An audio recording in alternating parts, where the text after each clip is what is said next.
am writing this under an appreciable mental strain, since by tonight I shall be no more. Penniless and at the end of my supply of the drug which alone makes life endurable, I can bear the torture no longer, and shall cast myself from this garret window into the squalid street below.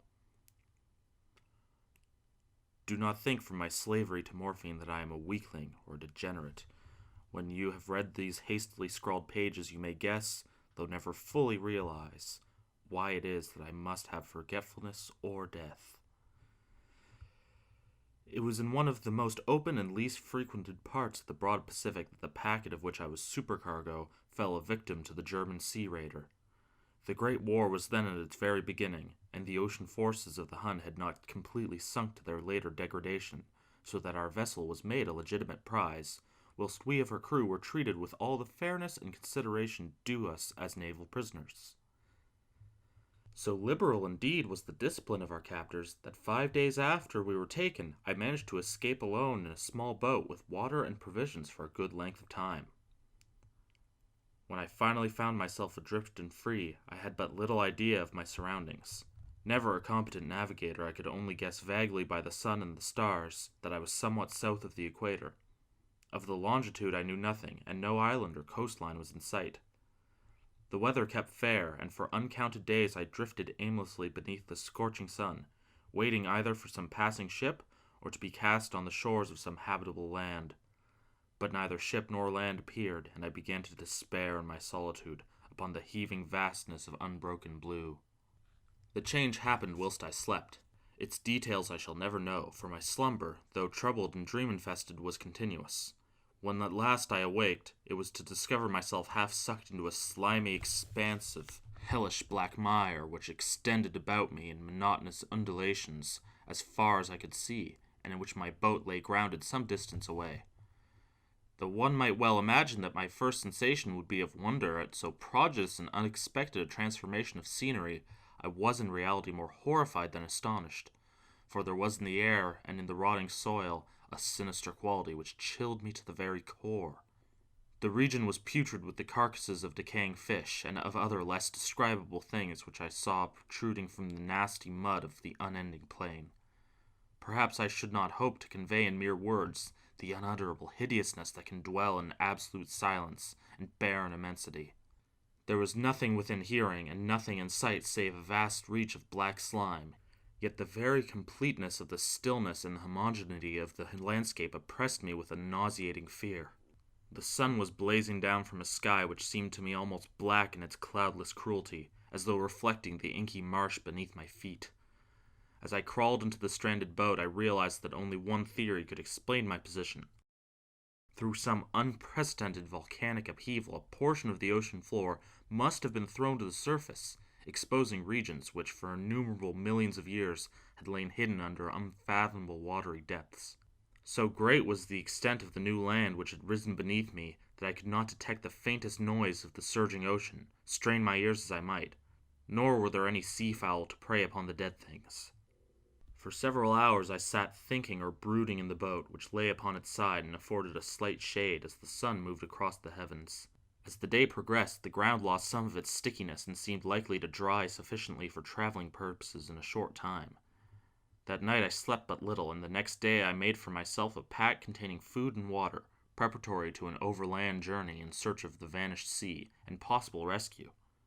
On the third morning I found the soil dry enough to walk upon with ease. The odor of the fish was maddening, but I was too much concerned with graver things to mind so slight an evil, and set out boldly for an unknown goal. All day I forged steadily westward, guided by a faraway hummock which rose higher than any other elevation on the rolling desert. That night I encamped, and on the following day still traveled towards the hummock, though that object seemed scarcely nearer than when I had first espied it. By the fourth evening I attained the base of the mound, which turned out to be much higher than it appeared from a distance, an intervening valley setting it out in sharper relief from the general surface. Too weary to ascend, I slept in the shadow of the hill. I know not why my dreams were so wild that night, but ere the waning and fantastically gibbous moon had risen far above the eastern plain, I was awake in a cold perspiration, determined to sleep no more. Such visions as I had experienced were too much for me to endure again, and in the glow of the moon I saw how unwise I had been to travel by day, Without the glare of the parching sun, my journeying would have cost me less energy. Indeed, I now felt quite able to perform the ascent which had deterred me at sunset. Picking up my pack, I started for the crest of the eminence.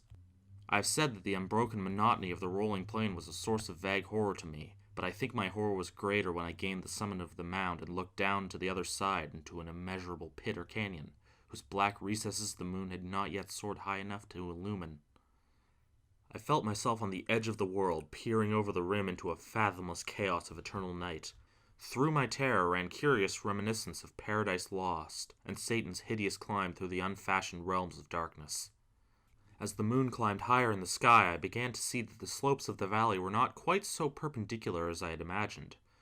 Ledges and outcroppings of rock afforded fairly easy footholds for a descent, whilst after a drop of a few hundred feet the declivity became very gradual.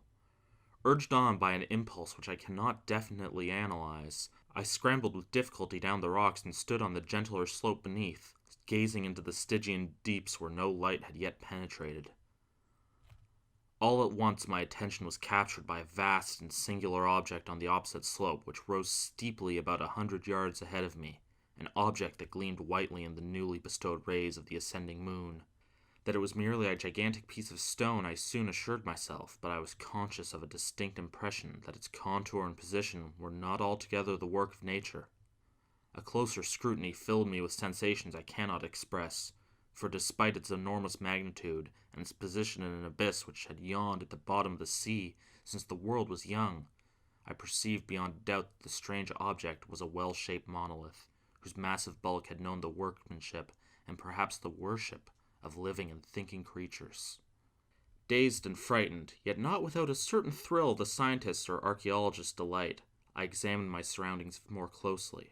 The moon, now near the zenith, shone weirdly and vividly above the towering steeps that hemmed in the chasm, and revealed the fact that a far-flung body of water flowed at the bottom, winding out of sight in both directions and almost lapping my feet as I stood on the slope.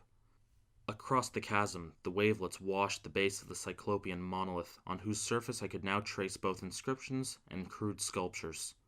The writing was in a system of hieroglyphics unknown to me, and unlike anything I had ever seen in books, consisting for the most part of conventionalized aquatic symbols, such as fishes, eels, octopi, crustaceans, mollusks, whales, and the like. Several characters obviously represented marine things which are unknown to the modern world, but whose decomposing forms I had observed on the ocean-risen plain. It was the pictorial carving, however, that did most to hold me spellbound. Plainly visible across the intervening water on account of their enormous size was an array of bas-reliefs, whose subjects would have excited the envy of a Doré. I think that these things were supposed to depict men, at least a certain sort of men, though the creatures were shown disporting like fishes in the waters of some marine grotto, or paying homage at some monolithic shrine which appeared to be under the waves as well. Of their faces and forms I dare not speak in detail, for the mere remembrance makes me grow faint. Grotesque beyond the imagine of a Poe or a Bulwer, they were damnably human in general outline, despite webbed hands and feet, shockingly wide and flabby lips, glassy, bulging eyes, and other features less pleasant to recall. Curiously enough, they seemed to have been chiseled badly out of proportion with their scenic background, for one of the creatures was shown in the act of killing a whale represented as but a little larger than himself. I remarked, as I say, their grotesqueness and strange size, but in a moment decided they were merely the imaginary gods of some primitive fishing or seafaring tribe, some tribe whose last descendant had perished eras before the first ancestor of the Piltdown or Neanderthal man was born. Awestruck at this unexpected glimpse into the past beyond the conception of the most daring anthropologist, I stood musing while the moon cast queer reflections on the silent channel before me. Then suddenly I saw it. With only a slight churning to mark its rise to the surface, the thing slid into view above the dark waters. Vast, Polyphemus-like, and loathsome, it darted like a stupendous monster of nightmares to the monolith about which it flung its gigantic scaly arms, while it bowed its hideous head and gave vent to certain measured sounds. I think I went mad then. Of my frantic ascent of the slope and cliff, and of my delirious journey back to the stranded boat I remember little. I believe I sang a great deal and laughed oddly when I was unable to sing. I have indistinct recollections of a great storm some time after I reached the boat. At any rate, I know that I heard the peals of thunder and other tones which nature only utters in her wildest moods. When I came out of the shadows, I was in a San Francisco hospital, brought thither by the captain of the American ship which had picked up my boat in mid-ocean. In my delirium I had said much, but found that my words had been given scant attention. Of any land upheaval in the Pacific my rescuers knew nothing, nor did I deem it necessary to insist upon a thing which I knew they could not believe. Once I sought out a celebrated ethnologist and amused him with peculiar questions regarding the ancient Philistine legend of Dagon, the fish god, but soon perceiving that he was hopelessly conventional, I did not press my inquiries. It is at night, especially when the moon is gibbous and waning, that I see the thing.